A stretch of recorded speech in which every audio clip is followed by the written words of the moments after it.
Hello दोस्तों, नमस्ते, राधे राधे। स्वागत है आप सभी का हमारे चैनल में। कैसे हैं आप लोग? उम्मीद करती हूँ अच्छे होंगे, स्वस्थ होंगे।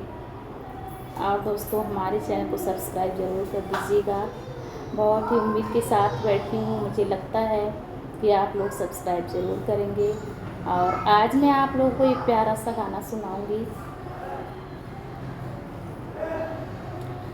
एही रहिया आई है भगवान, हे सबरी के घरवा।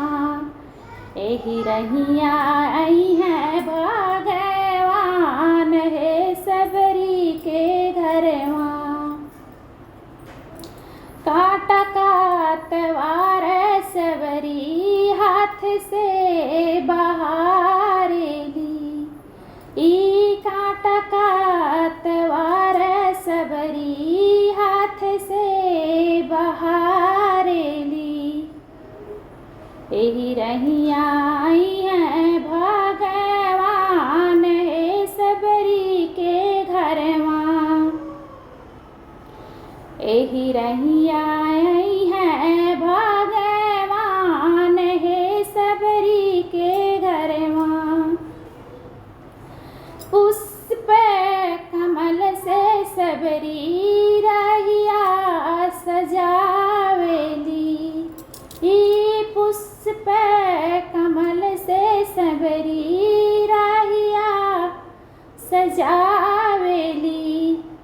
एही रहिया आई है भगवान, हे सबरी के घरवा। एही रहिया आई है भगवान, हे सबरी के घरवा। आमिट कुश के चटैया सबरी झारी झार बिछावेली। ई कुश के चटैया सबरी झारी झार बिछावेली। ओह पे बैठिया भगवान, हे सबरी के घरवा। ओह पे बैठिया भगवान, हे सबरी के घरवा। एही रहिया आई है भगवान, हे सबरी के घरवा। एही रहिया आई है भगवान, हे सबरी के घरवा। मीठ की बैरिया सबरी चाख चाख तूरेली।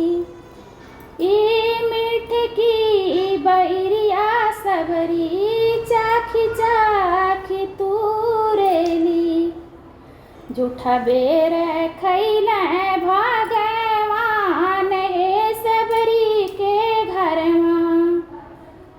जूठा बेर खैले भगवान,